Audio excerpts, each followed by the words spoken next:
Bismillahirrahmanirrahim. Saya coba masuk ke contoh klasik aja.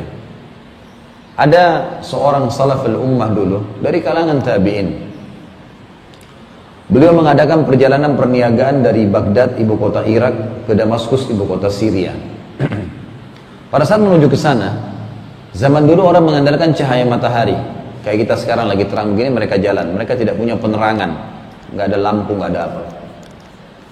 Kalau tiba malam, maghrib, mereka terpaksa nginep, tidur di situ. Besok pagi baru mereka turun, baru mereka keluar lagi istilahnya, gitu kan? Jalan, karena gelap, nggak bisa lihat apa-apa. Orang ini sebelum waktu dia jalan, perjalanan dari Irak ke Damaskus memakan waktu kurang lebih 3 hari. Hari pertama dia jalan pagi sampai tiba maghrib, masih hari pertama itu. Dia tiba-tiba berada di sebuah hutan, pohon lebat, semuanya hutan, dan pas sudah maghrib terbenam matahari, gelap sekali, dia nggak bisa lihat apa-apa. Dan saya sudah bilang tadi, terpaksa orang-orang zaman dulu gitu, dia nginap di tempat yang dia ada.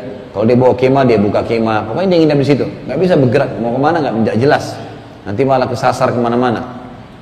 Orang ini lalu umumnya musafir, dia sholat maghrib isya jamak qasar takdim. Maghrib dan isya di waktu maghrib, isyanya dipangkas 2 rakaat di qasar, maghribnya tetap 3 rakaat, karena yang dipangkas cuma yang 4 rakaat, duhur, asar dan isya.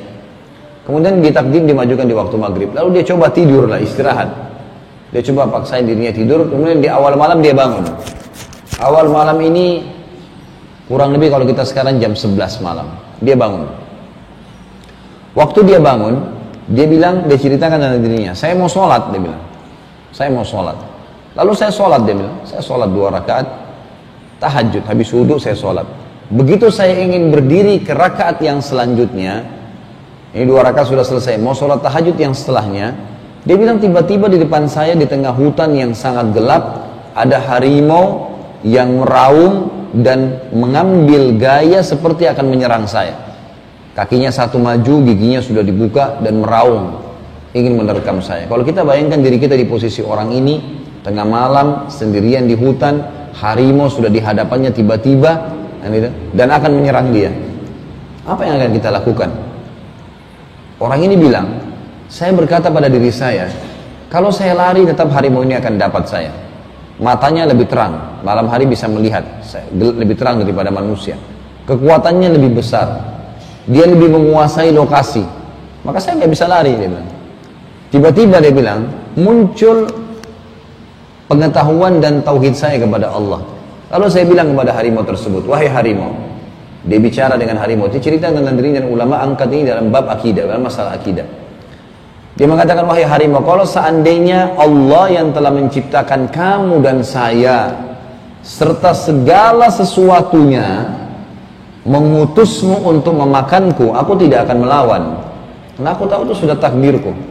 Tapi kalau seandainya kau datang untuk mengganggu ibadahku dengannya, aku akan minta kepadanya untuk menghancurkanmu.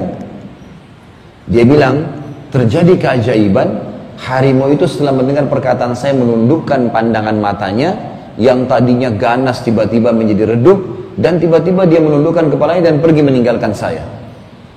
Nggak jadi dimangsa oleh harimau. Apa yang kita ambil pelajaran dari ini kira-kira? Harimau pun yang buas adalah makhluknya Allah. Semua ini makhluknya Allah. Semua yang di langit, yang di bumi, semua kelihatan, tidak kelihatan, la ilaha illallah.